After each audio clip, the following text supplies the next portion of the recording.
What's up, guys? Nate the Great back again for another book review. Today's book is a recommendation from my great friend and brother, TJ Jackson. Thank you so much, bro, for recommending this book. Absolute incredible read. Ego is the enemy. Okay, ego is the enemy. I'm just going to warn you guys, this is not for the slightest of readers, and what I mean by slightest is if you get offended by something easily just by reading it, I don't recommend it. Okay, now if you're very open-minded, this is definitely a great book. All right, the chapters, I love it because the chapters are like 5 pages long, super short, and really just it's 220-page read, so it's not that bad, and it's a perfect size. Like, I love the size of this book. So Ego is the Enemy by Ryan Holiday. Okay, so basically, it's wrecked the careers of promising young geniuses. It's evaporated great fortunes and run companies into the ground. It's made adversity unbearable and turned struggle into shame. Its name, ego, and it is the enemy of ambition, of success, of resilience.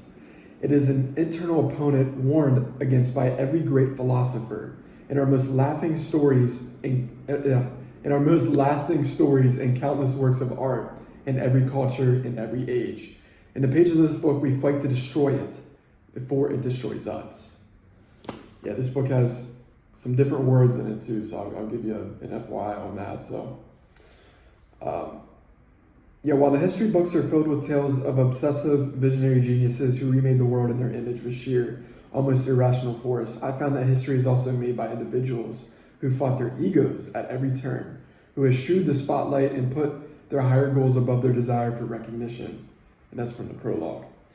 Okay, so many of us insist the main impediment to a full, successful life is the outside world. In fact, the most common enemy lies within, our ego. Early in our careers, it impedes learning and the cultivation of talent. With success, it can blind us to our faults and so future problems. And failure, it magnifies each blow and makes recovery more difficult. At every stage, ego holds us back. So true too. Ego is the enemy draws on a vast array of stories and examples, from literature to philosophy to history. We meet fascinating figures such as George Marshall, Jackie Robinson, Katharine Graham, Bill Belichick, and Eleanor Roosevelt, who all reached the highest levels of power and success by conquering their own egos. Okay? By conquering their own egos. Their strategies and tactics can be ours as well. In an era that glorifies social media, reality TV, and other forms of shameless self-promotion, the battle against ego must be fought on many fronts.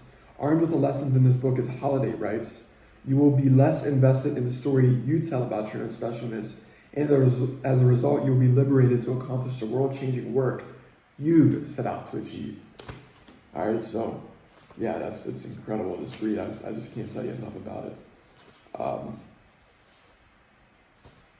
So there's basically 3 parts to this book. Part 1 is on aspire, part 2 success, part 3 is failure. So I'm going to flip to, there we go, page 23. This chapter is called Talk, Talk, Talk. Those who know do not speak. Those who speak do not know.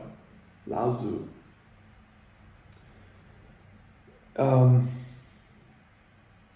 Let's say what. Let me go through because these stories can be a little bit long.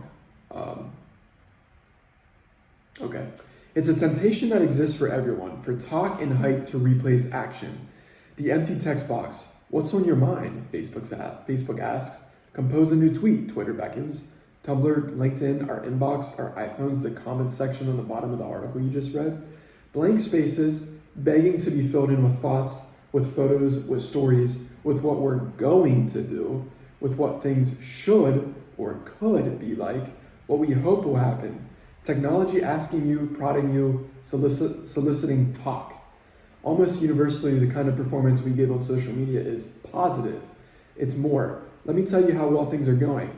Look how great I am. It's rarely the truth. I'm scared, I'm struggling, I don't know.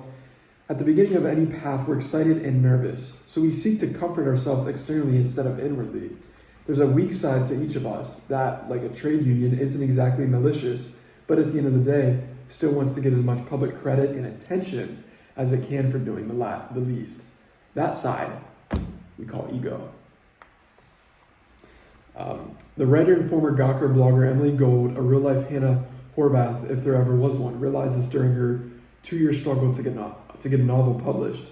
Though she had a 6-figure book deal, she was stuck. Why? She was too busy spending a lot of time on the internet. That's why.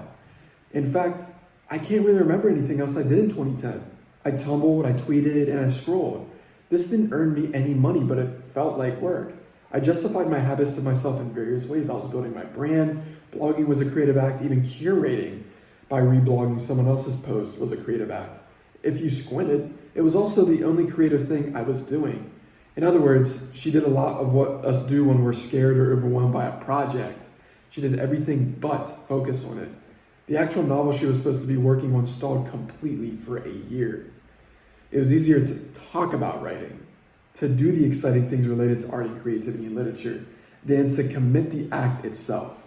She's not the only one. Someone recently published a book called Working on My Novel, filled with social media posts from writers who are clearly not working on their novels. Writing, like so many creative acts, is hard. Sitting there, staring, mad at yourself, mad at the material because it doesn't seem good enough.